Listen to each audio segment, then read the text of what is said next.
Although the words were an understatement, and said lightly, it caused all those around to take in a harsh breath. Many were thinking, "You're nothing more than a powerless rubbish god. How could you be so shameless to say to the one Lang Chen Cho, the martial god of the East, that if you fight him, he'll die for sure? What arrogance!" It was like the request for banishment was because fighting Lang Chen Cho was beneath him. Pure bullshit. Yet Lang Chen Cho didn't think his words were exaggerated at all. I said, "Life and death don't matter. I don't need you to let me off that easy either." Xuan ignored him and reiterated his request to Jun, "Pray my lord banish me to the lesser realm." Xuan suddenly raised his arm. "Wait, I have more to say." "Speak, Windmaster," Jun said. "Everyone here seems to think that His Highness Shanle spilt the blood of Yong'an royalty for revenge. But then why did he let the Crown Prince of Yong'an, His Highness Tai Hua, go? Logically, the one an avenger would want to cut down the most should be the Crown Prince himself. Am I wrong?" It wasn't that no one had thought of this detail, but no one had thought it necessary to voice it either. Now that the Windmaster took the lead, some nodded their heads in agreement. Xuan continued, "His Highness and I haven't known each other for long, but I did see with my own eyes him fighting head-on against the scimitar Erming in order to protect His Highness Tai Hua. Chancho, if you regarded the Yong'an monarchy with hatred, why would he unnecessarily defend you against the blade?" Hearing that Xuan had faced Erming head-on, both Feng Xin and Mu Qin stared at him. All around there were whispers saying, maybe he was just feeling guilty. But Xuan immediately raised his voice. "That was the weapon of misfortune, the cursed blade.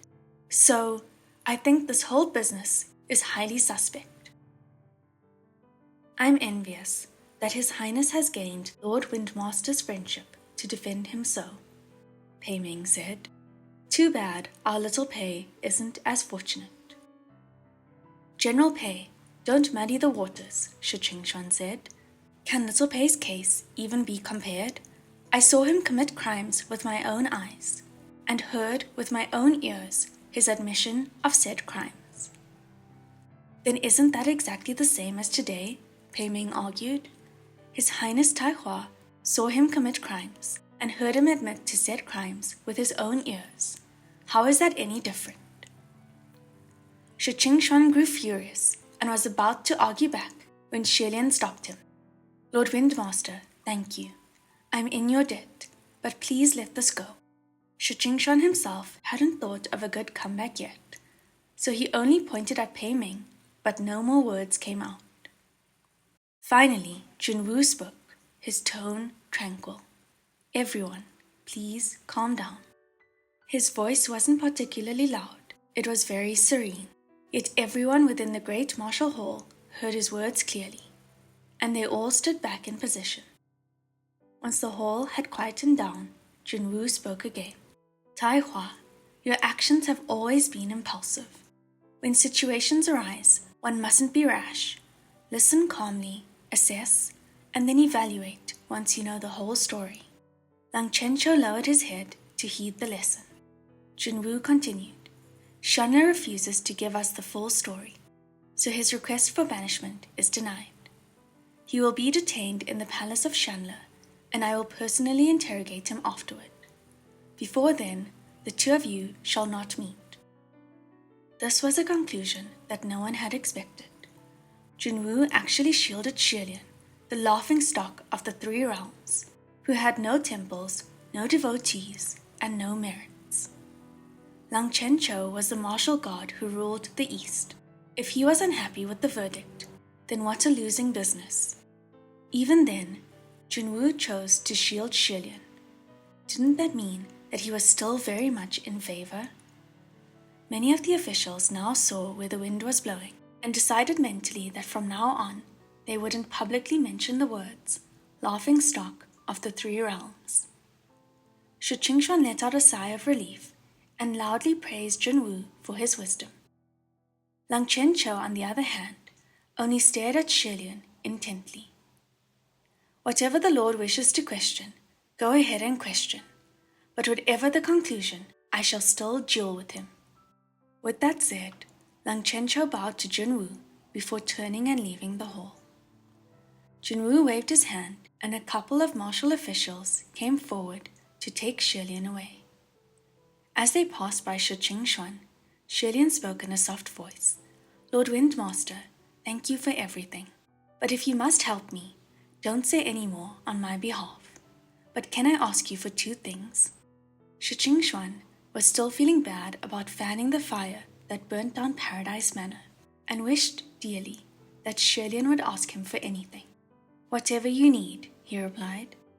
The boy that I settled in the side chambers. Please take care of him, Shilian said. That's nothing I can't do. What's the second thing? Xuan asked. If General Pei still wants to make things difficult for Banyue in the future, then please help her out. Of course, Xuan replied. I won't let Pei Ming get his way. Where is she? I've hidden her in a small pickle jar in my Puchi shrine. If you have the time, please air her out sometimes, Shilian said. After thanking the Windmaster, 2 heavenly officials brought Shilian to the palace of Shanle before courteously excusing themselves. Thank you for your hard work. Shilian bowed his head slightly. Stepping through the front gates, Shilian closed the doors behind him. Looking around, as he expected, not just in appearance, even all the facilities were exactly the same as his previous palace. Last time he passed by, he didn't enter, never having guessed that the first time he was to step foot in here would be due to detention. Not the best sign. But after so much excitement in the past few days, his heart was tired, and Shilian passed out immediately on the ground. He dreamt of many things. He seemed to be meditating with his eyes closed. When he blinked his eyes open, he found himself sitting in the lotus position before a desk, his black robes flowing on the floor in layers around him, and on his face there seemed to be a cold, heavy mask. When he lowered his head, the sight before him was of a young boy sprawled over the desk. The boy appeared to be 14 or 15 years of age, his attire distinguished, his form strumming with life, but fast asleep. Shilian shook his head and walked over. Bending slightly, he knocked on the desk. Your Royal Highness. Maybe it was because of the cold mask, even his voice was cool. The boy finally awoke with a start. When he raised his eyes and saw him, he immediately sat upright in horror. Goshe, he stuttered. Shilian said, You fell asleep again. Copy the ethic scripture 10 times as punishment. The Crown Prince cried in dismay. Master, please, no. Why don't you have me run 10 laps around the palace as punishment? Copy 20 times. Do it now and write nicely. The Crown Prince seemed to fear him and sat up properly to start writing. Shilian then sat back at his original position and continued to meditate. Truthfully, everyone in the palace was a little scared of him, but he had intentionally created this sense of distance and oppressive power. However, the Crown Prince may have been too young, so he could never hold that sense of fear for long. Not long after he started copying the scripture, he called out, Master. Shilian put down the book in his hand. What is it? I've become quite skilled in all the sword techniques that you taught me last time. Isn't it time for a new technique? The Crown Prince asked. All right, what do you want to learn? Shilian asked. I want to learn the technique that you used to save me, the Crown Prince exclaimed. Shilian contemplated for a bit and said, That one? No. Why not? The Crown Prince asked. That technique is impractical. At the very least, it's unsuitable for one in your position, he explained. The Crown Prince didn't understand. But isn't it convenient, using one sword to dissolve the power of 2? You saved me with that technique. It was normal for the Crown Prince to not understand. He said, "Your Royal Highness, let me ask you a question." "Ask," the Crown Prince said. Xuan said, "Once there were two people, eyes sunken red with hunger. They started fighting in order to steal each other's food. A third person came and wanted to stop the fight. Do you think that words would be effective in this situation?" "No, it would be useless. They only want food, right?" "That's right, because the root of the problem wasn't solved. No one would listen to your reason. Thus, the only way the third person could stop the fight would be to provide what they wanted, to give them his own food." The Crown Prince seemed to understand, but also to not understand. Xuan continued, "The reasoning is the same. You must understand that the moment a sword is unsheathed, someone will be hurt. When the power is released, something must receive it. Thus, it was wrong for you to say that I dissolved the force of two swords. I didn't dissolve anything. I absorbed their attacks. To stop an attack by hurting oneself is a foolish technique, and only used when there are no other alternatives. You're an esteemed Crown Prince. You have no use for this sort of technique." The Crown Prince continued to copy the scripture, but after a while he still looked contemplative. Xuan asked, "Did you have any other questions?" After a moment of hesitation, the Crown Prince said, "One thing. Master, if the third person didn't have enough food, then what should be done?" The Crown Prince continued, "If both of the hungry had gotten food, but wanted more, and fought harder because of the greed, and sought more food from the third person, then what should be done?" "What do you think?" Xuan asked. The Crown Prince pondered and said, "I don't know. Maybe he shouldn't have intercepted from the start." The scene shifted. The great hall was gold. Everything was golden. However, at present, it had all become crimson. There was a person sprawled at every golden banquet table. Their throats were pierced, their deaths tragic. His hand that held the sword wouldn't stop shaking. The stately king was covered in blood, his eyes red, filled with pain and hatred. Next to his feet was the dead body of the queen. His sword in hand, he took one step after another and walked over. When the king raised his head and saw him, he was dumbfounded. "Gosha, you?" A severely cold and cruel sword struck. Right at the same time, he sensed something, and turned his head immediately. The young Crown Prince was just outside the door, standing amidst the corpses of the guards. The boy's eyes were blank, as if wondering whether what he saw was reality or a dream. He took a step and almost tripped on the threshold, his mind lost. Xuan pulled out his sword. Blood spattered onto his black robes. The Crown Prince didn't trip on the threshold, but tripped on the dead bodies on the ground. He rushed to the king's body, his voice finally returning. "Father, mother." Yet the king would never speak again. The Crown Prince couldn't shake him awake, and whipped his head madly towards Xuan, his eyes wide. "Master, what are you doing? What did you do?"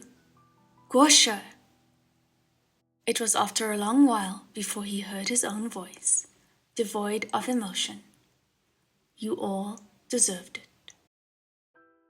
Xuan didn't sleep well and rolled awake with a start. He sleepily rubbed his eyes and realized that he didn't actually sleep that long, and didn't dream anything nice either. Good thing there was something on his chest that poked him awake. He sat for a while, then found something in his clothes after feeling around for it. He opened his palm and revealed 2 dice, the same ones from the Paradise Manor. A sea of red floated in his mind. The scene was blurry, but that crimson silhouette was clear as day, watching him, unmoving in that sea of red. Xuan sighed. "I wonder how much is left of Sunlung's Paradise Manor. If I get banished again this time, who knows how much junk I'll have to sell, or how long it'd take to pay him back. Decades, or maybe centuries. If anything, I'll pay him back for the rest of my life. Xuan looked at the dice for a bit before clapping his hands closed, shaking them in his palms and tossing them to the ground. The dice rattled and rolled around the ground before coming to a stop. As expected, all the luck that he had borrowed from Huachang was used up. He was hoping for another roll of 2 6s, but it was only snake eyes. Xuan couldn't help but laugh. He shook his head and suddenly heard footsteps coming from behind. He steadied himself immediately and packed away both the dice and his smile. The footsteps didn't sound like Junwu. Junwu walked with a deep certainty, unhurried. Although Huachang walked with nonchalance, often lazy, the aura of confidence and surety were exactly the same. This set of footsteps, however, were a little floaty. Xuan turned his head around and was taken aback. "It's you." The person before him was clad in black, his face fair and his lips thin. His expression was indifferent, maybe even a bit cool. As a martial guard, he looked more like a civil guard. Who else could it be but Mu Qing? He saw Xuan's startled expression and raised his brows. Who did you think it was? Feng Xin? Without waiting for a response, he lifted his black robes and crossed the threshold of the door. Feng Xin probably won't come. "What are you doing here?" Xuan asked. "The emperor detained you and wouldn't let His Highness Tai Hua come, but he didn't say that I couldn't come," Mu Qing said. He didn't bother answering Xuan's question. Whatever, Xuan wasn't actually curious anyway, and didn't question him further. Mu Qing looked around the newly built palace of Shanle, his eyes ending up on Xuan. After some thought, he suddenly threw something at him. A blue shadow flashed in the air. Xuan caught it with his left hand, and when he opened his palm, it was a small, blue porcelain bottle. It was a bottle of medicine. Mu Qing said apathetically, "Dragging around a bloody right arm doesn't look good." Xuan held the bottle but didn't move, and watched Mu Qing instead, discerningly. After his third ascension, there could only be one word to describe the way Mu Qing treated him. Weird. It always felt like he was waiting for Xuan to get booted for the 3rd time, so that he could make sneering remarks. Yet now that Xuan might actually get booted for the 3rd time, he suddenly became friendly and even came to gift him medication. This 180-degree change in attitude actually made Xuan feel a little weird. Seeing that Xuan wasn't moving, Mu Qing smirked faintly. "Use it if you want. Either way, no one else is going to come." It wasn't a smile without mirth. It was obvious that he was actually feeling pretty good. Although Xuan didn't feel pain in his right arm, there was no reason to just leave the injuries either. That pat from Junwu was a quick fix, but it was better to take medication. Thus, he opened the small blue bottle and carelessly started pouring the contents onto his arm. What came out of the blue bottle wasn't a powder or a pill, but a light blue smoke. The smoke floated wildly, wrapping around his arm. It sent cool and refreshing. It was certainly a high-grade item. Mu Qing suddenly asked, "Was everything Lang Chencho said true? Did you really kill all those young unroyals?" Xuan raised his eyes to look at him. Even if Mu Qing had been forcibly hiding it, Xuan could still see a thread of uncontrollable excitement in his eyes. He seemed to be highly interested in the details of Xuan spilling the blood at the gilded banquet, and continued his questions. "How did you kill them?" Just then, another set of footsteps came from behind them. The two turned their heads at the same time, and the one who arrived was Feng Xin. The moment he entered, he saw Mu Qing in the main hall, smiling next to a crouching Xuan. He immediately frowned with alarm. "What are you doing here?" Xuan waved the little bottle in his hand. Mu Qing schooled his expression. He was just saying that Feng Xin wouldn't be coming, and Feng Xin arrived in the next second. Not funny at all. "This isn't your palace. What, You can come, but I can't, Mu Qing rebutted. Feng Xin ignored him and turned to Xuan. He hadn't even opened his mouth, and Xuan spoke up. If the two of you came to ask the same question, then I will give you one answer. There's no need to not believe. Every word that I said at the Great Martial Hall was true. Feng Xin paled. Mu Qing hated that expression and said in annoyance, All right, put that face away. After everything, who are you looking pained for? Feng Xin glared at him. Not for you. Get out. And who are you to tell me to get out? Mu Qing said, speaking as if you're so loyal. How many years did you last? Didn't you run away too? Veins popped all over Feng Xin's face. Xuan could sense that this exchange was going in the wrong direction and raised his hand. Hold it, as if Mu Qing was the type to hold back. He sneered. Everyone says it's because you couldn't stand seeing your old master fall from grace. What a pretty excuse. At the end of the day, you also just didn't want to waste the rest of your days following a broken man. Feng Xin swung out his fist. What the f*** do you know? Bam! Feng Xin's fist landed squarely on Mu Qing's face. Mu Qing was a standard pretty boy. A bashing punch from Feng Xin was like a persimmon smashed onto his face, bloody and miserable. Yet he stood his ground, and without even a whine, he punched right back. When the two ascended, they had both obtained their own spiritual devices. Yet at the height of anger, the best tool to release their rage was their fists. When Feng Xin and Mu Qing fought 800 years ago, their martial arts were at the same level. After 800 years, there was still no difference. Each punch landed. The brawl was messy and mad, each holding their own. Feng Xin cried angrily, Don't think I don't know your nasty thoughts. The more crimes he commits, the happier you become. Mu Qing spat. I knew you always looked down on me. What a joke.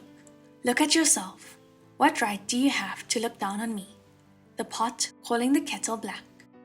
Lang Chen Chou and Xuan hadn't even started dueling, and Feng Xin and Mu Qing had already started brawling. Their grudges had been building for a long time. The fight was uncontrolled and riotous, each swearing at each other without hearing what was said back, and they certainly had no mind to hear anything Xuan had to say. Xuan recalled back to when the three of them were younger. Mu Qing had always been soft-spoken and well-mannered, and if Feng Xin had hit anyone, it was all under Xuan's command, and he'd stop when Xuan told him to stop. Now, neither was the case. Dragging his arm, Xuan ran toward the door, hoping to call for help from any nearby officials. But before he even stepped foot out of the main hall, there was a huge explosion from the front. Feng Xin and Mu Qing were also shocked by the loud noise and stopped, their eyes alert, looking to where the sound came from. The front doors to the palace of Shanle had been kicked open by someone. Beyond the door, there wasn't the expansive great martial avenue of the heavenly court, but a dead, deep blackness. And from within the darkness, innumerous chilling silver butterflies rushed out toward